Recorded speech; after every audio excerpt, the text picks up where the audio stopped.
Dr.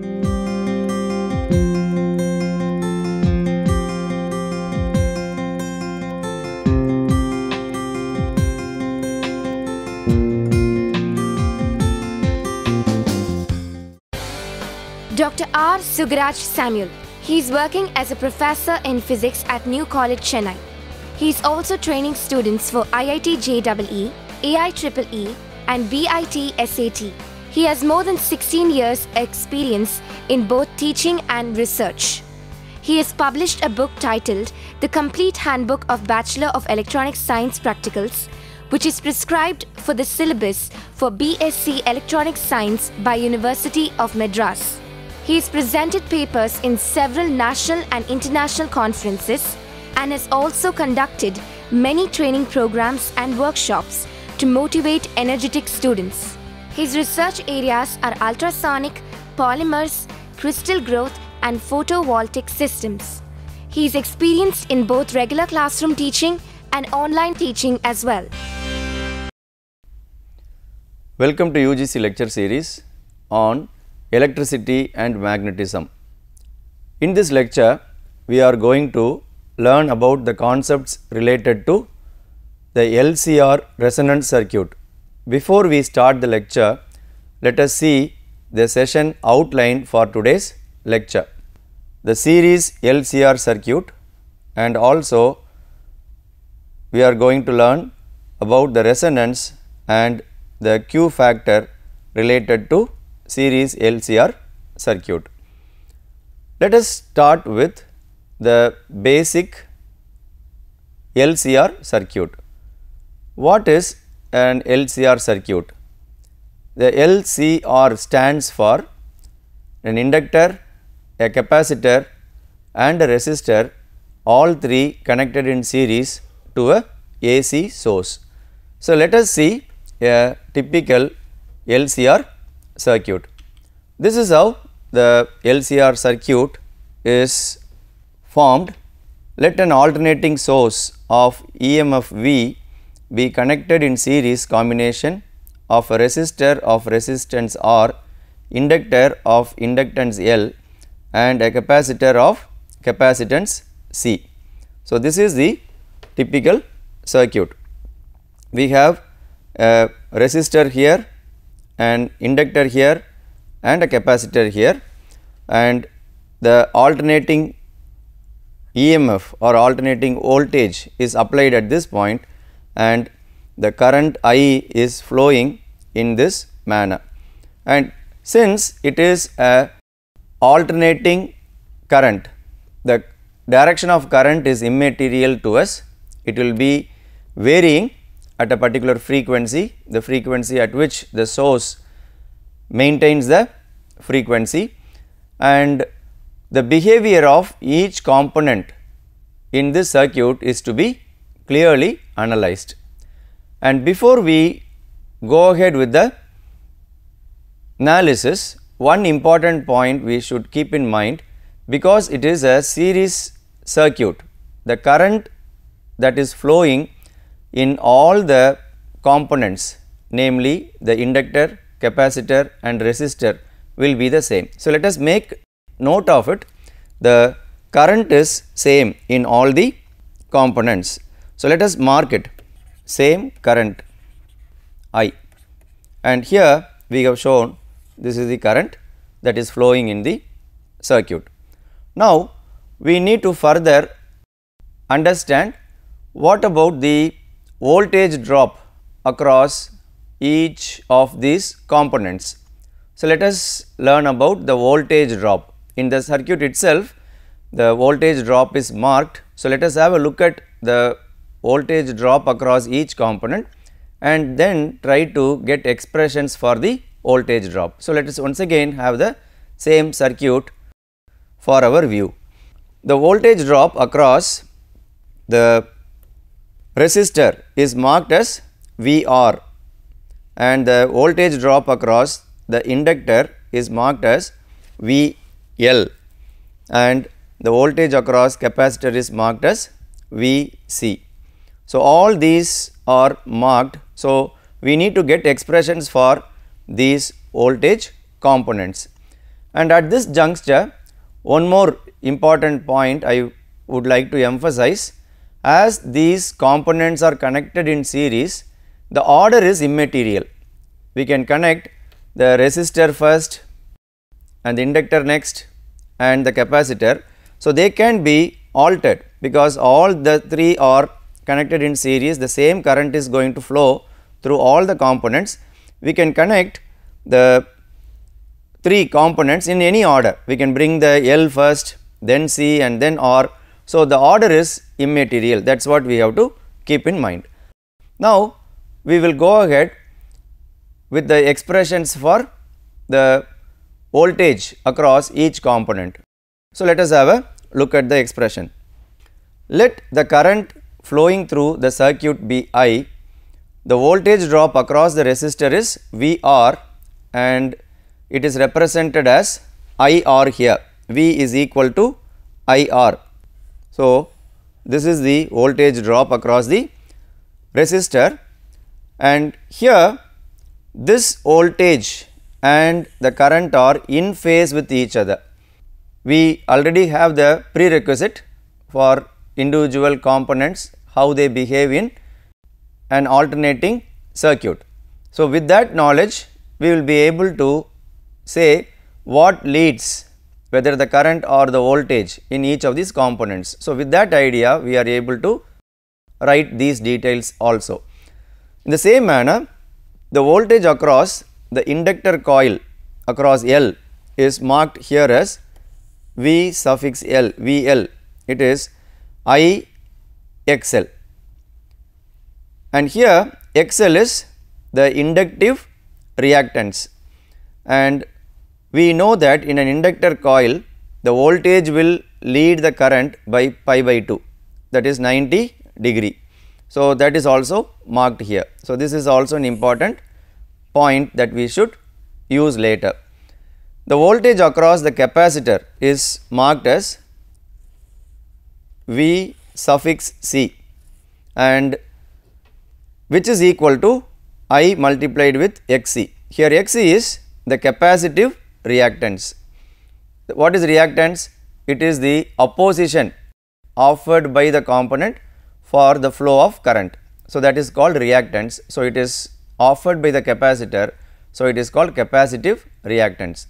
And what happens to the leading and lagging? Let us have a look at it again. Here Vc lags behind I by pi by 2.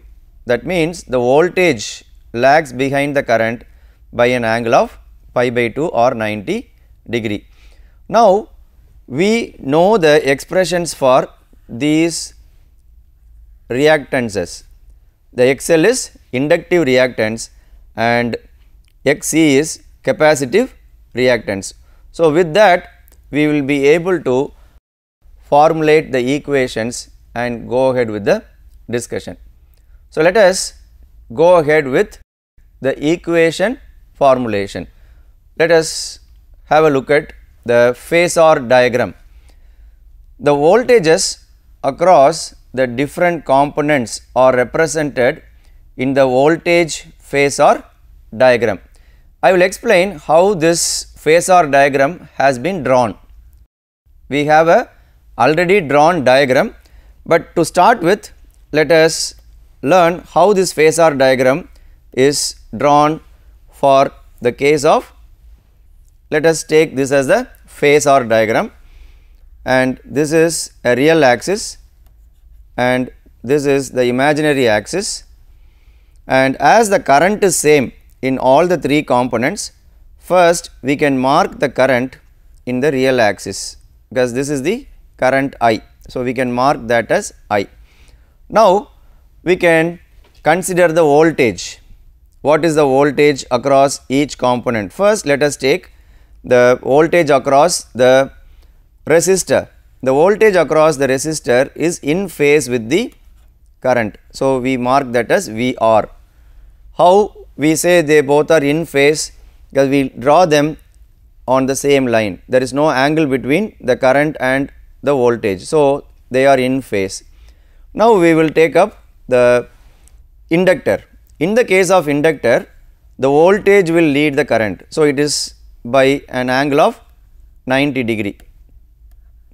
So, this is marked as VL. What I am drawing in blue color represents the voltage. So, here we have for the capacitor. In the case of capacitor, the voltage lags behind by 90 degree. So, all these are marked, and now what we have to do is, when we have a look at the diagram which is shown on the right hand side, I will explain by showing only that diagram. Here what is done is the same thing what I have shown earlier is done, and we are taking the resultant voltage by assuming the voltage across the inductor is little higher than that of the voltage across the capacitor. So, what will happen in that case, this VL minus VC could be taken along this, because VL is greater. For our discussion we take it like that, and now we have only two voltage components. One is along the resistor and another one is the resultant of the voltage across the inductor and the capacitor. Now, we have to take this as the resultant voltage. So, this kind of analysis is possible with the help of the phasor diagram, that is the advantage. With this, we have quickly come to know what is the voltage that is in the circuit itself. So, let us formulate the equations based on this phasor diagram. This is how the equations are formed. The VL and VC are 180 degree out of phase, that is why they are taken on the two opposite directions with each other, and the resultant of VL and VC is taken as VL minus VC, assuming the circuit to be predominantly inductive. Now, the applied voltage V equals the vector sum of the VR, VL and VC, and here we have the equations pertaining to that. These are just taken from the phasor diagram. How easy it is. In the earlier case, we have got the V. So, V square is equal to VR square plus the effective voltage across the two components, the inductor and capacitor, that is marked here as VL minus VC the whole square. And from that, using mathematical tool, we are taking the square root here to get V, and then replace each term, the VR, VL and VC, by the respective terms that we have already got.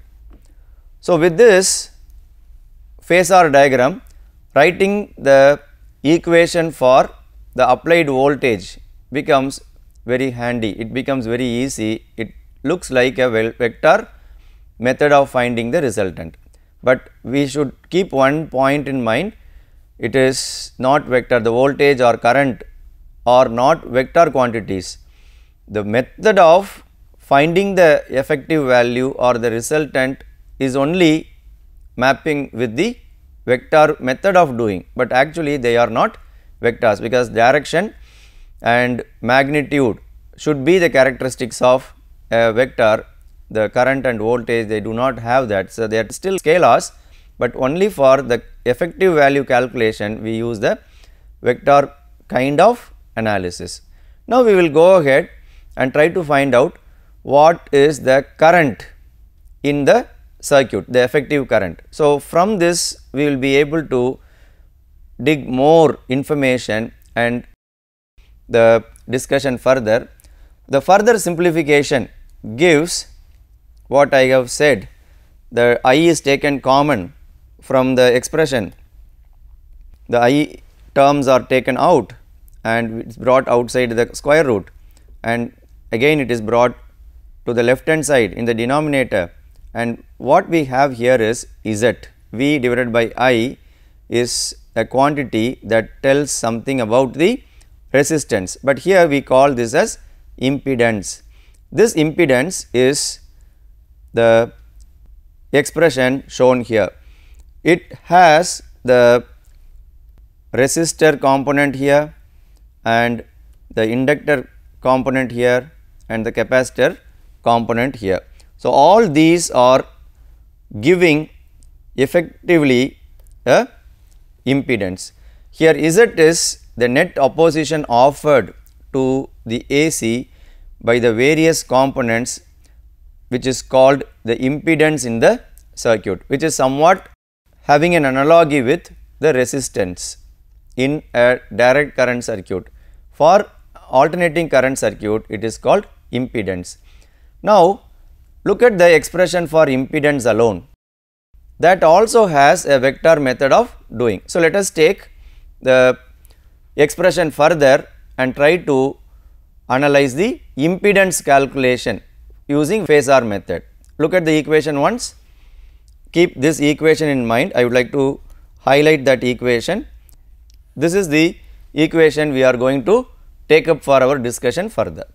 So, let us do that. From the expression for impedance, we can draw the phasor diagram for impedance 2, because the impedance expression also resembles the vector method of finding the resultant voltage. So, here what is happening in the case of the impedance, we have R here and XL minus XC here, and the resultant Z is taken in this manner. And at this juncture, I would like to mention what are these XL and XC. XL is called the inductive reactance, it is L omega, and XC is 1 divided by C omega, which is called capacitive reactance. So, these terms are to be substituted again into the expression. Here omega is the angular frequency at which the source supplies the current.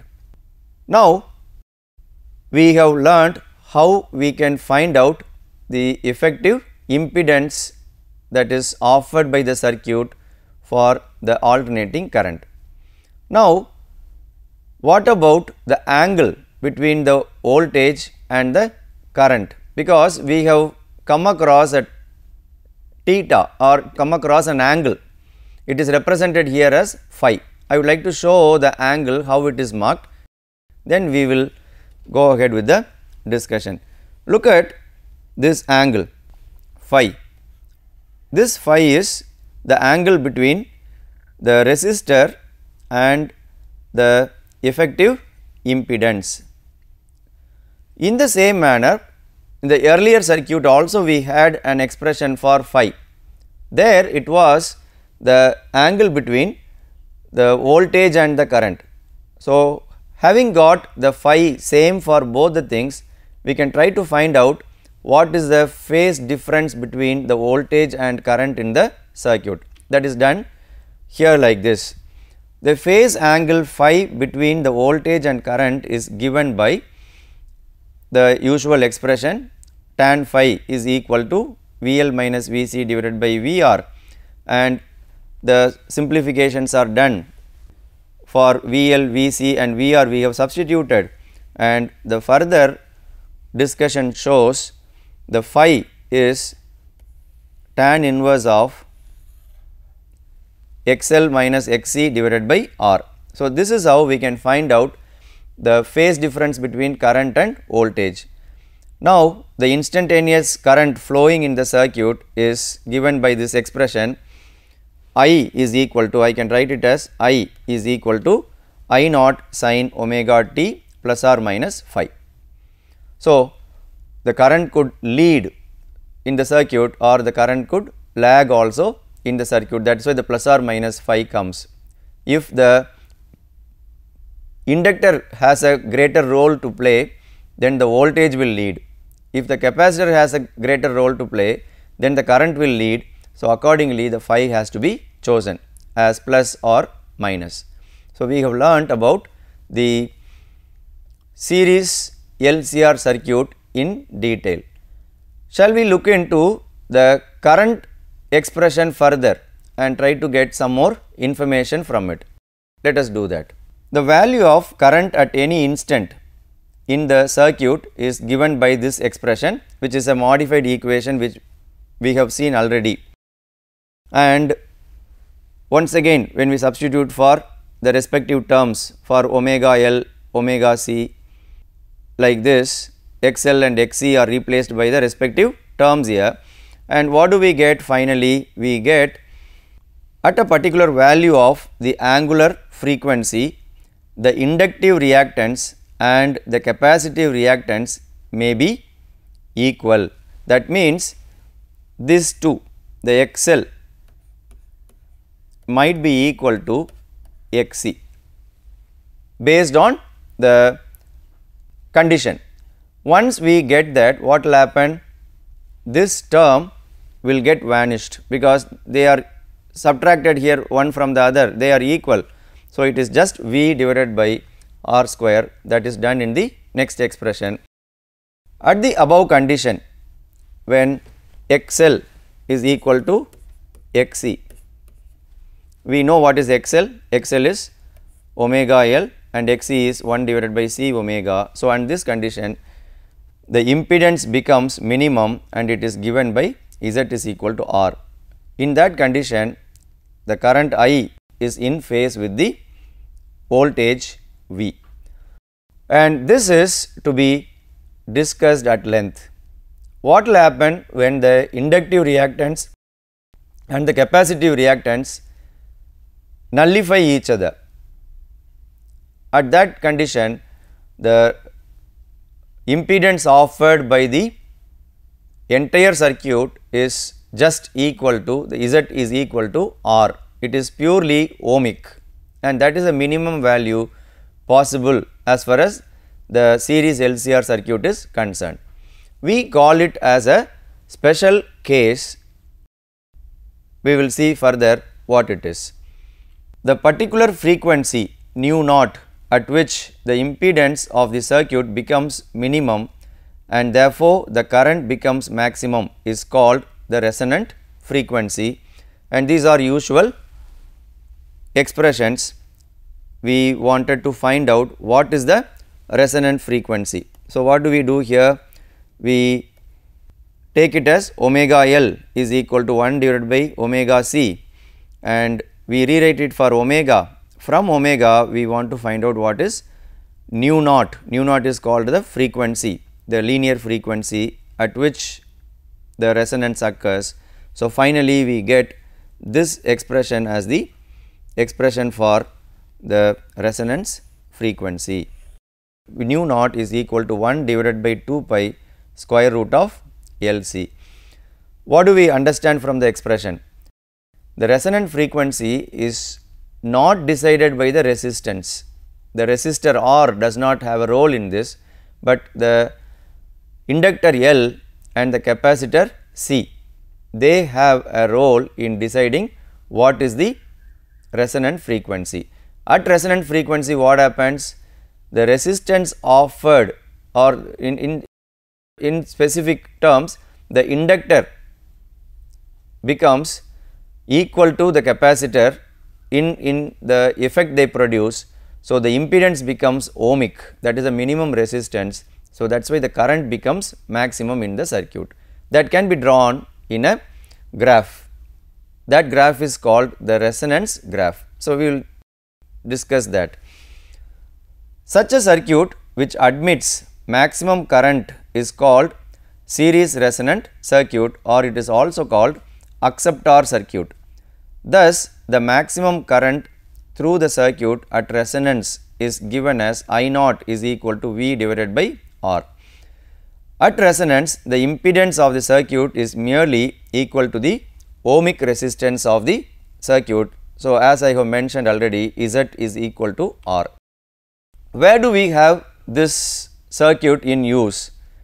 By offering minimum impedance to current at the resonance frequency, the circuit is able to select or accept this particular frequency among many frequencies.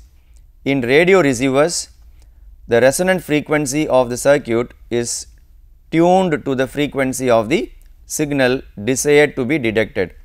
This is usually done by varying the capacitance in the circuit.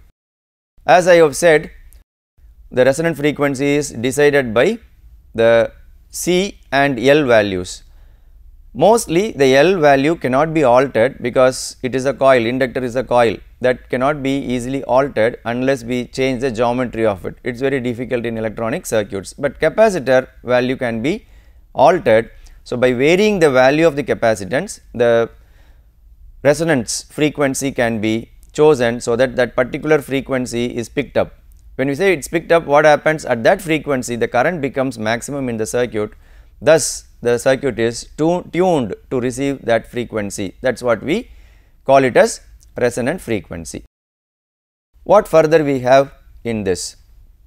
Now, we will move on to another factor called Q factor.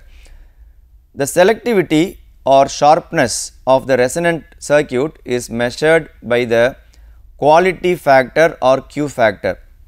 In other words, it refers to the sharpness of tuning at resonance. The Q factor of a series resonance circuit is defined as the ratio of the voltage across a coil or capacitor to the applied voltage at resonance. So, this is the important point that we need to keep in mind. I would like to highlight that it is the ratio of the voltage across a coil. Here the coil means inductor coil or the capacitor to the applied voltage at resonance. So, this is the basic definition for the Q factor. It was mentioned in words. Shall we have an expression for that? Look at this slide. The Q factor is the voltage across L or C divided by the applied voltage, but this is to be taken at the resonance. I would like to mention that by writing it here at resonance. This equation is true at resonance. So, this is an important factor. At resonance we have to take the ratio. The voltage across the inductor L is current I multiplied with the omega naught L. See, we have taken omega naught. Omega naught is the resonance frequency, which is the inductive reactance, where omega naught is the angular frequency of the AC at resonance. The applied voltage at resonance is the potential drop across the resistor. So, that is applied voltage. So, it is IR, because the potential drop across L and C cancel as they are 180 degree out of phase. Now, what happens? The expression for Q becomes this simple expression. We have substituted for each term here in the earlier definition. The numerator is now the potential drop across either inductor or capacitor. We can use the capacitor also. But here, for the discussion sake, we have taken the inductor and the I gets cancelled. The further simplifications are just well understood, and finally we have the Q factor as 1 divided by R square root of L divided by C. What does it reveal? The Q factor is decided by all the three terms. See, we have R here, L here and C, whereas the resonant frequency was decided only by L and C, not the R, but Q factor is decided by R also along with L and C. And here I have shown the typical resonance curve. This is the first time I am showing the resonance curve. This is how the resonance curve would look like.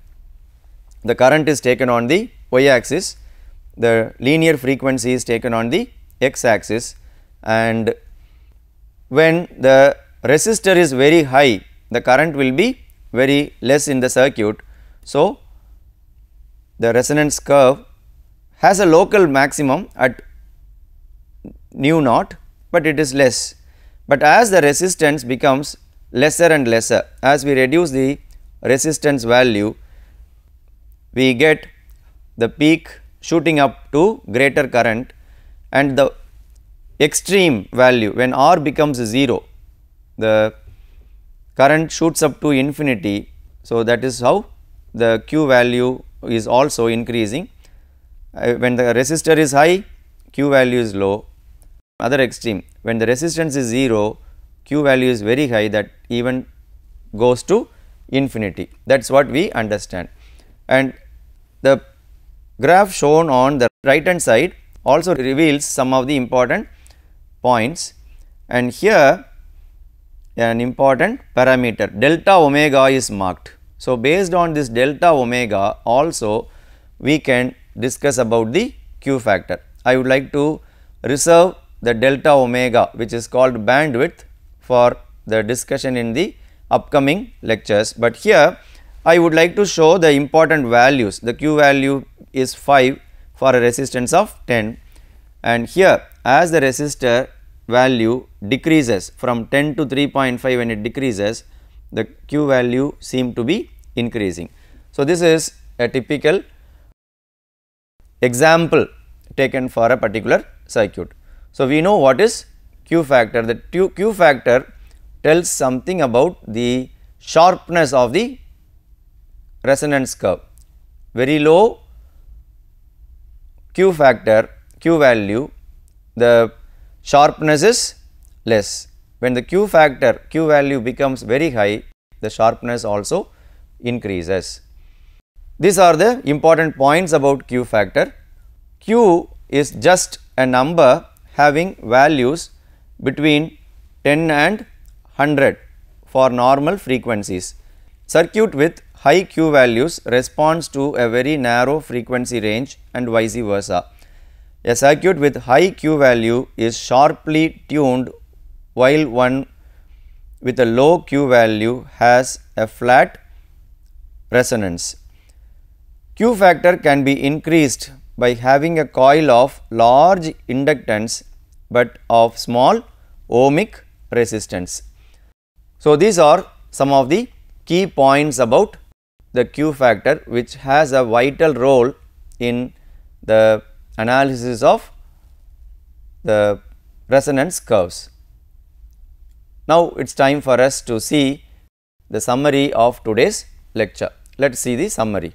In this lecture, we have seen the concepts of series LCR circuit, in which the topics like resonance and Q factor have also been discussed. Before we conclude this lecture, let us test our understanding by answering these questions. What is an LCR circuit? Explain the concept of resonance in LCR circuit. Why are resonance circuits called acceptor circuits or tuned circuits? Define Q factor of a LCR resonance curve and get an expression for it. So, with this I would like to wind up this lecture. Thank you for watching this program.